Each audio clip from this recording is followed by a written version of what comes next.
Hey, it's Angie with News OK. I am here at Chick-fil-A on Penn and Memorial with none other than the president of Chick-fil-A. This is Dan Cathy. Thank you so much. Customer service. I tell everybody my job's just customer service.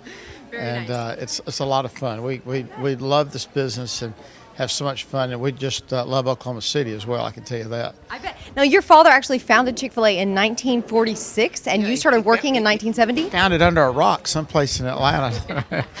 But he developed it in our little family restaurant called the Dwarf Grill.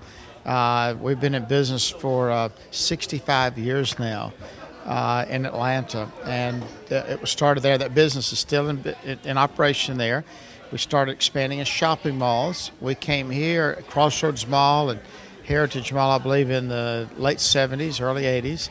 And my wife and I came out here before we had children to open up these restaurants. So I've had a long and an endearing relationship with Oklahoma City. Yes. So you started working at Chick-fil-A in the 1970s or 1970, and then you became president in 2001? Correct. And I followed a gentleman named Jimmy Collins. So I was mentored by him for 28 years, and my dad's been mentoring me for 58 years. In fact, I even have the same hairstyle as my dad, so we both just kind of parted down the middle. There we go.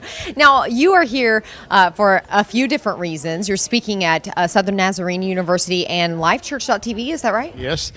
This morning we have the Chick-fil-A Leadercast, which is a big event that we do in May that's telecast and broadcast out of Atlanta.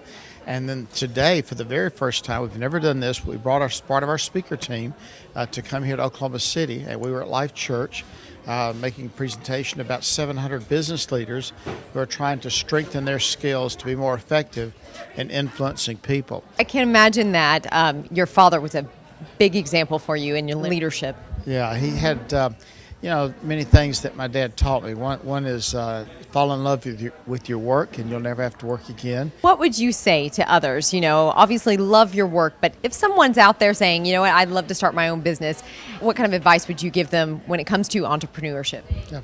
Well, I think, as Seth Godin has said, who's a business thinker and writer, that the future already exists today, but in a different time and a different place. And it's a very interesting thought that there's really, as Solomon said, there's nothing new under the sun, but they're fresh combinations of things. The other thing is to seek the advice of others. I find that there's a lot of folks that we can learn from, and if we could just ask them questions and keep on asking questions.